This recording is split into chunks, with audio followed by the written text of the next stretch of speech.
बच्चों नमस्कार। बच्चों हम लोग कक्षा छठी गणित में महत्वपूर्ण प्रश्नों की श्रृंखला देख रहे हैं बच्चों, और इस श्रृंखला के अंतर्गत हम लोग पढ़ रहे हैं अति महत्वपूर्ण प्रश्नों को। इससे पहले के भागों तक हमने लगभग 23 प्रश्नों को हल कर लिया है बच्चों। आज हम पढ़ेंगे प्रश्न क्रमांक 24वां और इससे आगे के महत्वपूर्ण प्रश्नों को।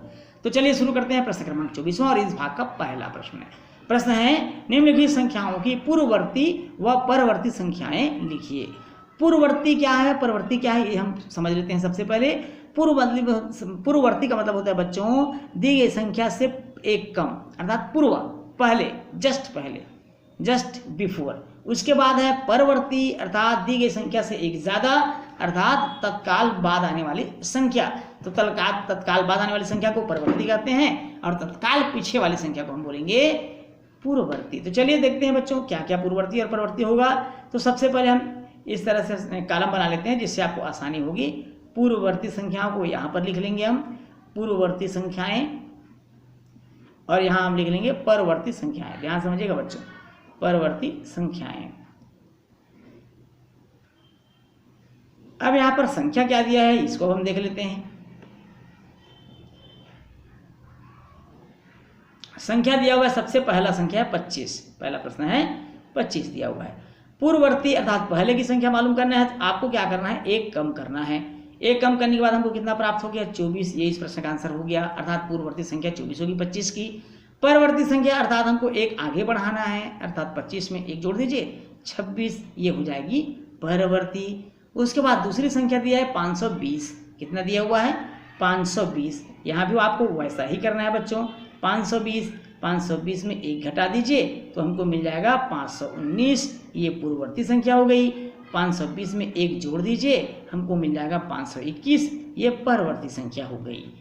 अगली संख्या दी गई है तीसरा प्रश्न ये है आपका 1100। कितना दिया हुआ है, 1100। 1100 में एक घटा दीजिए बच्चों, 1099, 1099, इस तरह से प्राप्त हो जाएगा। इसी प्रकार 1100 में एक जोड़ दीजिए तो हमको मिल जाएगा 1101।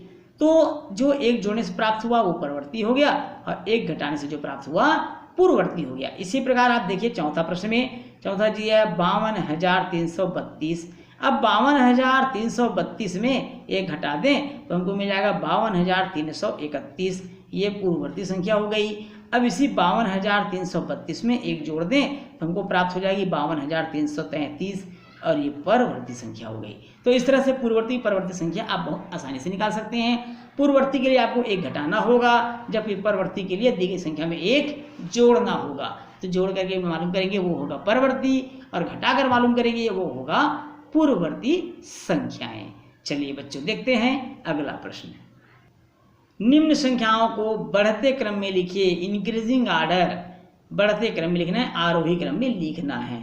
तो बच्चों बहुत सिंपल सी बात है, बढ़ते क्रम में लिखने का मतलब है छोटे से बड़े की ओर जाना है।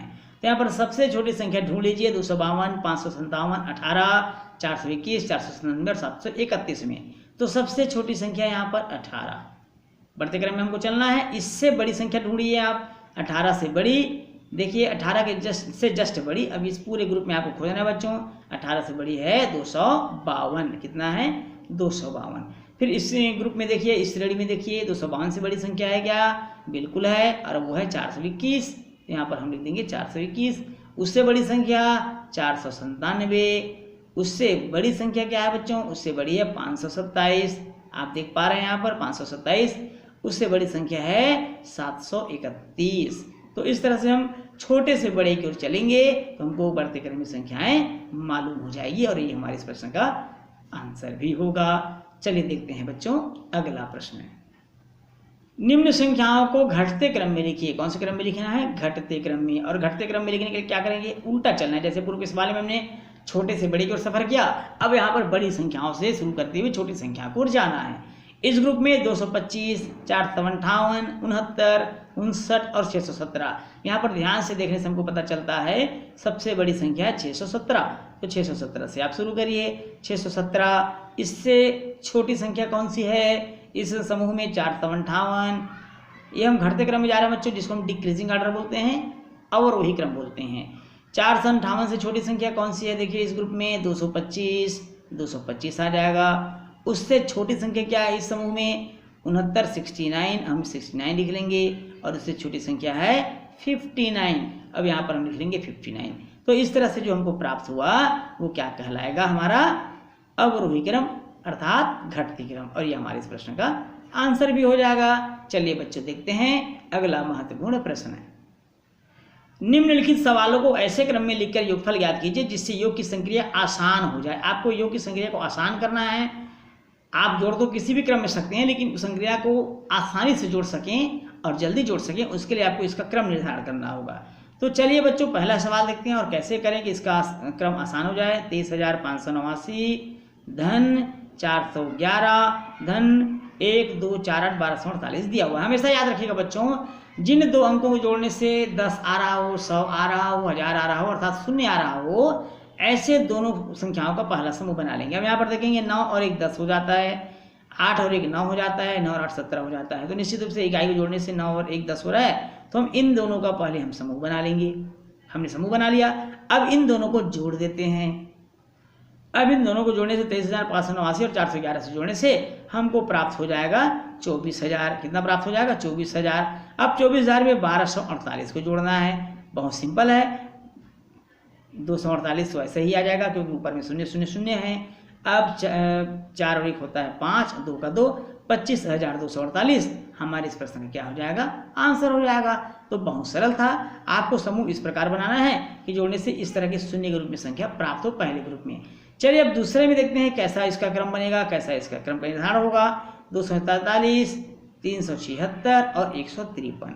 अब यहाँ भी देखिए बच्चों, इकाई के अंकों का अवलोकन करिए। इकाई के अंक में किनको जोड़ देने से शून्य ग्रुप में प्राप्त हो रहा है, तो ध्यान से देखिए। 7 और 3 10 होता है, जबकि 7 6 13, 6 3 9। तो हम लेंगे 7 और 3 वाले को, जिसकी इकाई में 7 और 3 है, अर्थात 247 और 153 को हम पहले ले लेंगे। उसके बाद 376 को जोड़ देंगे। अब 247 और 153 को पहले जोड़ दीजिए आप। 247 और 153 को जोड़िए, कितना प्राप्त होगा?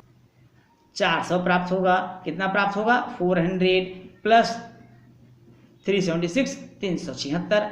अब देखिए बच्चों, 400 और 376 को जोड़ना कितना आसान है। 4 3 776 हो जाएगा और ये हमारा आंसर भी हो जाएगा। अब चलते हैं तीसरा प्रश्न। तीसरा प्रश्न दिया हुआ है 143 धन 456 धन 857। तो 143, 456 और 857 को हम जोड़ेंगे। अब देखेंगे इनकी इकाइयों को भी। 6 3 9 हो रहा है, 7 6 13 हो रहा है और 7 3 10, अर्थात 143 का पेयर बना लेंगे 857 के साथ, और जो उत्तर आएगा उसमें हम 456 को जोड़ देंगे। अब 143 और 857 को जोड़िए बच्चों, कितना प्राप्त होता है? बहुत सरल है, इनको जोड़ने से हमको प्राप्त हो रहा है 1000। कितना प्राप्त हो रहा है? 1000। अब 1000 में 456 को जोड़ दीजिए तो 1456। ये इस प्रश्न का क्या हो जाएगा? आंसर हो जाएगा। तो इस तरह से आपको इस प्रकार के क्रम का निर्धारण करें जिससे योग की संक्रिया आसान हो जाए, सरल हो जाए। तो इसके लिए आपको इकाई अंकों पर ध्यान देना है, इकाई अंकों को ध्यान से देखना है और ये देखना है कि क्या इकाई अंकों को जोड़ने से शून्य वाली कोई संख्या प्राप्त हुई है जिनका इकाई अंक 0 हो और जिससे सवाल को जोड़ना आसान हो जाएगा। तो चलिए बच्चों देखते हैं अगला महत्वपूर्ण प्रश्न। योग के लिए संवरक नियम क्या है? अगला प्रश्न है, योग के लिए संवरक नियम क्या है? तो चलिए इसका उत्तर हम आपको बता देते हैं। इसका उत्तर आपको लिखना है। संवरक नियम के लिए 2 पूर्ण संख्याओं का योग, ध्यान से लिखिएगा बच्चों, 2 पूर्ण संख्याओं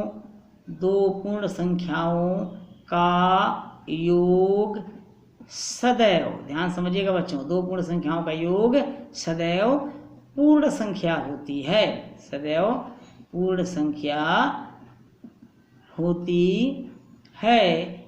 यह योग का संवरक नियम कहलाता है। यह योग का संवरक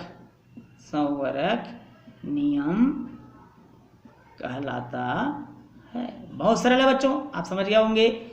2 पूर्ण संख्याओं का योग, जैसे फॉर एग्जांपल हम ले लेते हैं 2 पूर्ण संख्या, मान लीजिए हमने 5 ले लिया, फिर 3 ले लिया। 2 पूर्ण संख्या 5 और 3 हमने लिया और इसको जोड़ने से हमको एक पूर्ण संख्या ही प्राप्त हो रही है, अर्थात 2 पूर्ण संख्याओं का योग यदि एक पूर्ण संख्या प्राप्त हो तो यह नियम कहलाता है योग का संवरक नियम। क्या कहलाएगा बच्चों? योग का संवरक नियम। तो आप सबको बहुत अच्छे से समझ में आया होगा। उम्मीद करता हूं कि आज के भाग में जो सवाल आपको बताए गए हैं बहुत अच्छे से समझ में आए होंगे। बच्चों, इस प्रश्न के साथ ही आज की क्लास हम यहीं समाप्त करते हैं। वीडियो अच्छा लगे तो वीडियो को लाइक और शेयर करिएगा, और यदि आप चैनल में नए हैं तो चैनल को सब्सक्राइब करना बिल्कुल नहीं भूलिएगा। बच्चों, आपसे फिर मुलाकात होगी अगले भाग में महत्वपूर्ण प्रश्नों के साथ। तब तक के लिए नमस्कार।